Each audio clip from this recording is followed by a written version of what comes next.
जागते रहो। तुम पूछते हो कि आत्मा का दर्शन कैसे होगा। तुम्हारी आत्मा, हर व्यक्ति दर्शन करना चाहता है अपनी आत्मा के। क्यों? क्या करोगे दर्शन करके?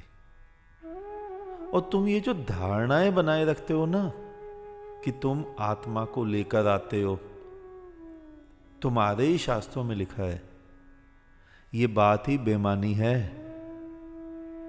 आत्मा का आकार ये है, आत्मा बिंदी बराबर है, आत्मा तुम्हारे भीतर है, आत्मा आती है, आत्मा जाती है।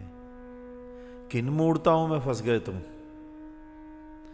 तुम आत्मा को लेकर आते हो, ये बात बेमानी है। आत्मा का सृजन करना पड़ता है तुम्हें स्वयं, अपने भीतर। तुम जितनी भी बातें आत्मा परमात्मा की करते हो, सभी तो झूठी हैं। तुम धार्मिक हो कहां? ये सब कहने की बात है कि तुम धार्मिक हो। तुम स्वयं अपने को भी स्वयं धार्मिक नहीं मानते, तभी तो ऐसे चिन्ह लगाते हो, ऐसा चोला ओढ़ते हो कि लोग तुम्हें धार्मिक समझे। अगर तुम स्वयं को ही धार्मिक मान लेते तो शायद तुम ऐसे चिन्ह, तुम ऐसी वेशभूषा धारण ही नहीं करते। अगर तुम भीतर से स्वयं को धार्मिक ही मानते, धार्मिक ही बन जाते, तो इन प्रतीकात्मक चिन्हों के पीछे इतना नहीं भागते। क्योंकि तुम्हें भी ज्ञात है कि बिना इन चिन्हों के शायद तुम पहचाने ही ना जाओ। जैसे एक हिंदू महात्मा अगर वो सिर मुंडवा ले, कंठी जनेऊ माला उतार कर फेंक दे, तो शायद उसे कोई महात्मा ही ना समझे, महात्मा पहचाने ही नहीं। या तो उसे जैन समझे, या फिर कोई सिरफिरा या पागल। और अगर वही महात्मा केवल वैसी ही दाढ़ी मूछ बाल रखे और फकीर के कपड़े पहन ले, तो शायद तुम उसे मुसलमान फकीर समझने लग जाओ। और वही महात्मा पैंट कमीज पहन ले, तो शायद तुम उसे एक संसारी आदमी समझो। उन्हीं बालों पर अगर वो पगड़ी बांध ले तो तुम सिख समझो। और तुम क्या समझो, वो स्वयं को भी वही समझेगा, क्योंकि धार्मिक नहीं है भीतर से। तुमने पूछा आत्मा का दर्शन। आत्मा का दर्शन कैसे करोगे? आत्मा दृश्य नहीं है, दर्शन करने वाला ही तो आत्मा है। दोबारा समझो, तुम कह रहे हो आत्मा का दर्शन कैसे होगा। मैं समझा रहा हूं, जो दर्शन करना चाहता है वही तो आत्मा है। किसका दर्शन करोगे? कैसे करोगे? आंख आंख को कैसे देखेगी? तुम बस भागे जा रहे हो, दूर, बहुत दूर। जो भाग रहा है, कभी उससे पहचान हुई तुम्हारी? कभी उसका हाथ पकड़ के देखा तुमने? आत्मा का दर्शन, उसका हाथ पकड़ो, परमात्मा का दर्शन उसी क्षण हो जाएगा।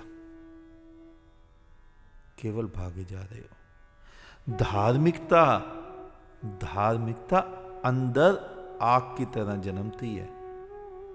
धार्मिकता, इसका कोई भी लेना देना नहीं है हिंदू, मुस्लिम, सिख, ईसाई से। और शांति, संतोष, चाह, इसका भी कोई लेना देना नहीं है। ना तुम्हारे हिंदू धर्म से, ना मुस्लिम, ना सिख, ना ईसाई, ना बौद्ध, ना जैन। अगर तुम्हें लगता है कि इसका कुछ लेना देना है, तो जरा झांको अपने अपने धर्म गुरुओं की आंखों में। सबसे ज्यादा अंगारे तुम्हें वहीं दिखाई देंगे। एक संसारी व्यक्ति शांत हो सकता है, लेकिन वो धर्म गुरु नहीं। बदला क्या? संसार छोड़ा, आश्रम बनाया, पत्नी छोड़ी, शिष्याओं में अटक गए, एक घर छोड़ा, कई आश्रमों में अटक गए, यहां का पद छोड़ा, परम पद के पीछे भागने लग गए। वो आसक्ति, वो हवस, वो चाह, वो इच्छाएं, वो डिजायर, वो तो वहीं की वहीं रही, कुछ भी तो नहीं बदला। तभी ध्यान से देखना अपने अपने धर्म के लोगों को। वो भीतर से तो कुछ बदलता नहीं, ऊपर से वस्त्र धारण कर लेते हैं धार्मिक दिखने के लिए। और यही लोग, यही कृत्य धार्मिक लोग सदियों से करते आए हैं, क्योंकि इसके पीछे एक ही कारण है कि तुम लोगों ने धार्मिकता को केवल हिंदू मुस्लिम के परिप्रेक्ष्य में बांध कर ही देखने की आदत बना ली है। जो हिंदू है वो धार्मिक होगा, जो मुस्लिम है वो धार्मिक होगा, सिख होगा, ईसाई होगा, बौद्ध होगा, जैन होगा, लेकिन जो इनसे हटकर है वो कैसा धार्मिक? यही तो तुम भी सोचते हो। और यही कारण है कि तुम्हें आत्मा का साक्षात्कार कभी नहीं होता। मैं साक्षात्कार की बात कर रहा हूं, अनुभव की कर रहा हूं, दर्शन की नहीं कर रहा। क्योंकि आत्मा का दर्शन जो करना चाहता है वही तो आत्मा है। तुम समझे ही नहीं, तुम भागने लग गए मंदिरों में, मस्जिदों में। पूरी पूरी रात शोर मचाया जाता है धर्म के नाम पर। कोई माता माता चिल्लाता है, कोई पिता पिता चिल्लाता है। ना एक को भी आज तक माता का अनुभव हुआ, ना पिता का। अरे वही तो तुम हो, वही तो मैं तुम्हें समझाना चाह रहा हूं। जिस दिन पूरा ये बुद्धत्व तुम्हारे भीतर उतर गया, उसी दिन तुम्हारी सारी दौड़ें समाप्त हो जाएंगी। तुम वहीं के वहीं जड़वत से बैठ जाओगे। जिस दिन लोग धार्मिकता को हिंदू मुस्लिम से नहीं, व्यक्ति से जोड़कर देखने लगेंगे, उस दिन तुम इन वस्त्रों को बिल्कुल उतार फेंकोगे। कोई भी वस्त्र, ना हिंदू के, ना मुस्लिम के, ना सिख के, ना ईसाई के, तुम किसी का भी आग्रह नहीं करोगे। और अगर तुम प्रमाण चाहते हो तो देखो अपने अपने उन धार्मिक लोगों का, उन लोगों को देखो जो आज से पहले धार्मिक हुए। बुद्ध, महावीर, मोहम्मद, जीसस, नानक, कबीर, सूर, रेदास, रविदास, किसी ने भी तो उन पुराने वस्त्रों का, उन धार्मिक वस्त्रों का चोला नहीं ओढ़ा। उनके मन में जैसी इच्छा थी या जैसी उपलब्धता थी, वैसे वस्त्र उन्होंने पहन लिए, क्योंकि वो समझ पाए कि धार्मिकता का वस्त्रों से कोई भी लेना देना नहीं है। मैंने यहां एक शब्द धार्मिकता कई बार प्रयोग किया है, जोर दिया है इस पर। क्यों? क्योंकि मैं धर्म की बात नहीं करता। धर्म के नाम पर तो तुम उपद्रव ही करते हो। तुम धर्म की बात करते हो। हिंदू चाहता है चारों तरफ उसके धर्म का प्रचार प्रसार हो। उसकी किताब में भी लिखा है कि ईश्वर चाहता है जो मेरे नाम का प्रचार प्रसार करता है, मैं उस पर विशेष प्रसन्न होता हूं। और केवल हिंदू की किताब में नहीं, तुम्हारे हर धर्म वाले की किताब में यही लिखा है। और इसी कारण तुम उसकी कृपा पाने को उपद्रव करते हो। किसने लिखा तुम्हें भी नहीं पता। सभी मानते हैं मेरे धर्म की किताब आसमां से उतरी और इसीलिए उसे सत्य माने रहते हैं। लेकिन जिन्होंने धर्म पाया उन्होंने तो तुम्हारी इन पुरानी पुस्तकों को ही नकार दिया। उन्होंने तो स्वयं ही अपनी पुस्तक रच दी। उन्होंने तो ऐसा कोई वर्णन नहीं लिखा कि मेरे नाम का प्रचार प्रसार हो। समझे ही नहीं तुम खेल क्या था। हिंदू चाहता है पूरी दुनिया हिंदू हो जाए, मुसलमान चाहता है पूरी दुनिया इस्लाम के रंग में रंग जाए, और मिशनरी का तो काम ही ये है चारों तरफ उनके धर्म का प्रचार प्रसार हो। किसी को भी धार्मिकता से कोई लेना देना नहीं है, धर्म से लेना देना है। धर्म के नाम पर स्वार्थ सिद्ध हो सकते हैं, लेकिन धार्मिकता के नाम पर कैसे स्वार्थ सिद्धि होगी। धार्मिकता की नींव तो मनुष्य को अपनी लाश पर रखनी होती है। कौन रखे अपनी लाश पर यह नींव। धार्मिकता का आरंभ वहां से होता है जहां वो व्यक्ति ये मानने को तैयार हो जाता है कि मैं कुछ भी नहीं हूं और मैं कुछ भी नहीं जानता हूं, मैं हूं ही नहीं। मैंने तुम्हें पहले भी कई बार समझाया कि तुम मर कर आ जाओ मेरे पास, परमात्मा का दर्शन, उस सत्य का दर्शन, उस विराट का दर्शन 1 मिनट में करवा दूंगा। मरना, मैं को मारना, लेकिन कौन मारे मैं को, यही तो सबसे कठिन काम है।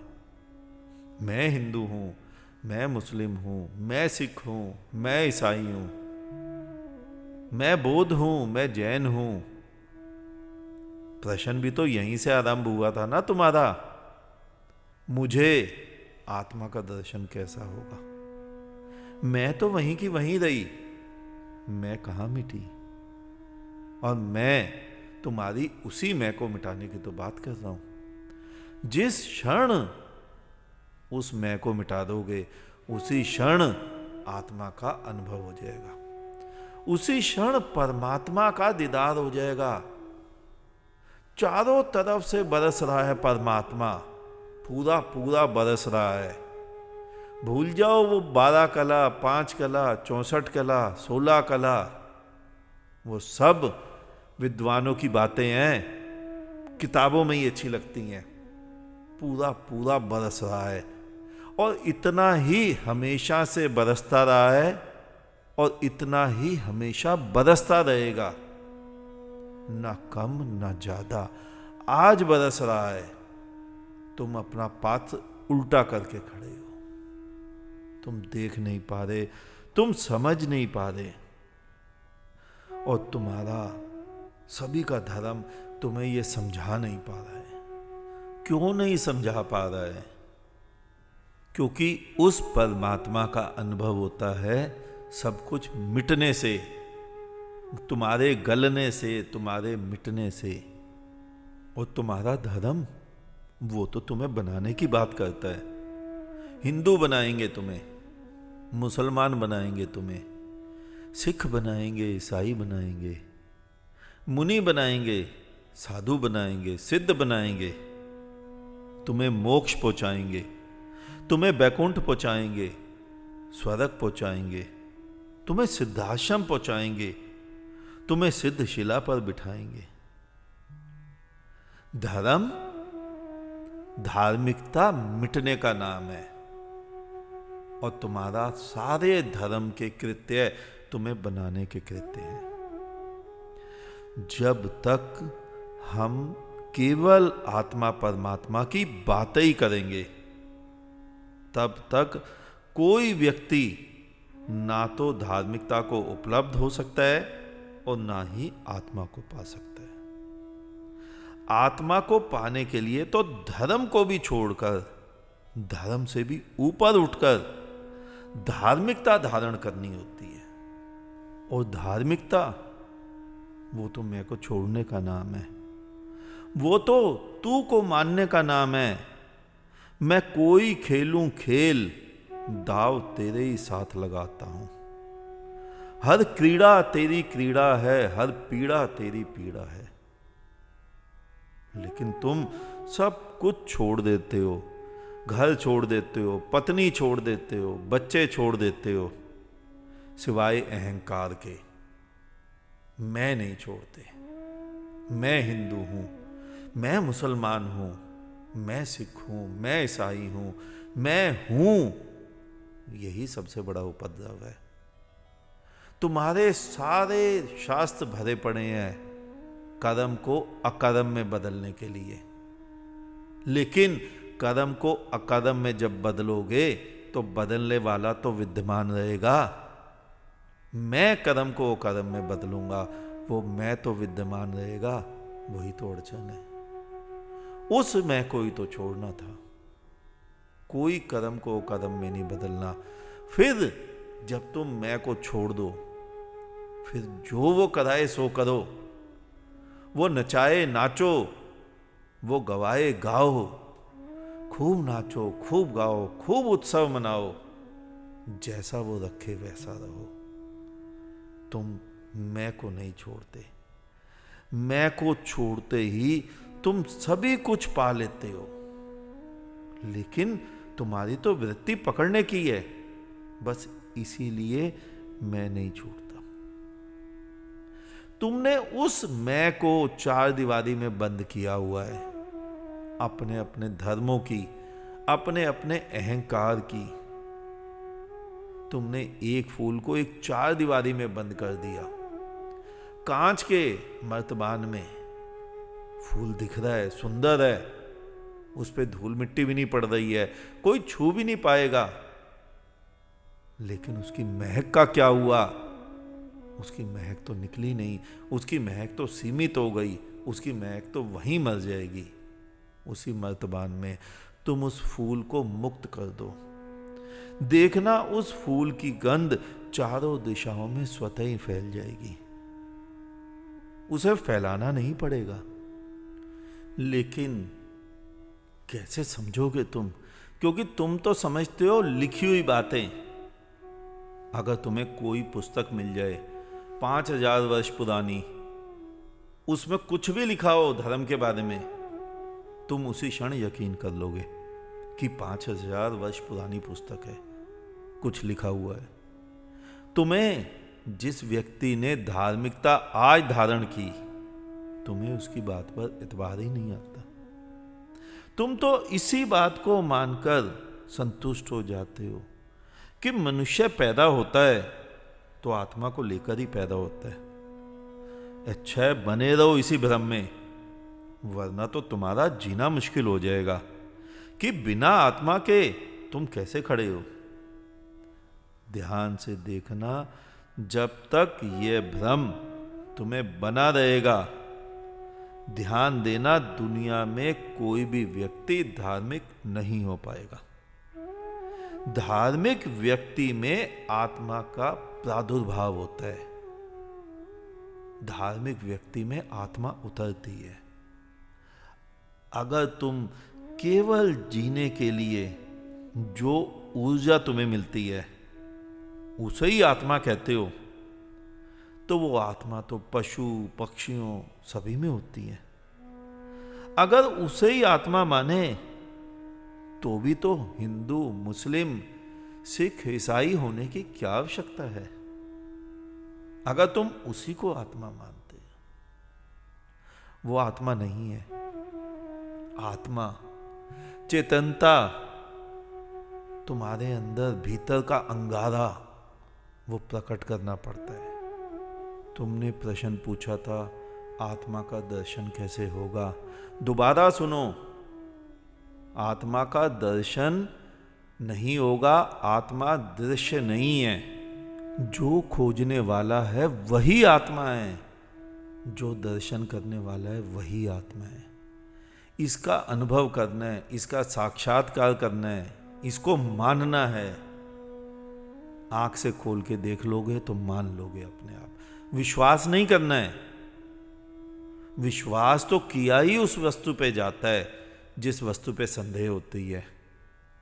तुम्हारे सारे धर्म विश्वास पर बल देते हैं कि विश्वास करो, स्वर्ग है, वैकुंठ है, परमात्मा है, ईश्वर है, राम है, कृष्ण है। तुम ध्यान से देखो, कभी तुमने इस बात पर विश्वास किया है कि सूर्य है और वो हमें प्रकाश देता है? तुम हंसोगे, कहोगे आवश्यकता ही नहीं है विश्वास करने की, क्योंकि रोज सूर्य को देखते हैं, वो प्रकाश देता है। तो विश्वास किया ही उस वक्तव्य पर जाता है जिस पे संदेह होता है। संदेह की गोली पर विश्वास की चाशनी लगाकर मीठी कर दी जाती है। उस आत्मा का अनुभव तुम्हें जिस दिन हो जाएगा, जिस दिन स्वयं की आंखों में आंखें डालकर देख लोगे, उस दिन तुम्हें विश्वास की आवश्यकता नहीं पड़ेगी। उस दिन साक्षात्कार होगा। इसी प्रकार आत्मा का दर्शन होता है और इसी प्रकार होता आया है और भविष्य में भी होता रहेगा। जब भी कोई बुद्ध मिलेगा वो यही बात समझाएगा, और जब भी कोई तुम्हें बुद्धू मिलेगा वो तुम्हें तुम्हारे धर्म की ओर मोड़ देगा, तुम्हें कल्पनाओं के संसार में ले जाएगा, भविष्य में ले जाएगा। बुद्ध तुम्हें वर्तमान में जीना सिखाएगा, बुद्धू तुम्हें भविष्य में सुखी करेगा। आज इतना ही।